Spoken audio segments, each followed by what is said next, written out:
அனைவருக்கும் அன்பு வணக்கம். நான் உங்கள் அன்பு தோழன் சரவணன் PV. ஒரு நாள் ஒருத்தன் கூறிடம் சொன்னான், நீ மட்டும் கருப்பா இல்லைனா எவ்வளவு நல்லா இருக்கும்.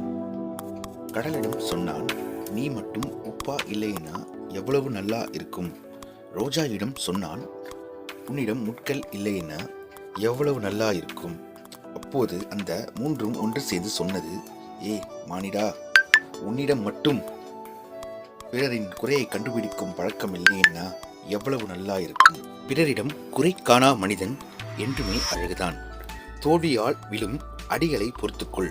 உளி பார்ப்பதற்கு சிறிதாக தான் இருக்கும். ஆனால் தன் மேல் விழும் அடிகளை பொறுத்து கொண்டால் அதனால் மிகப்பெரிய பாறையை கூட இரண்டாக பிரிக்க முடியும்.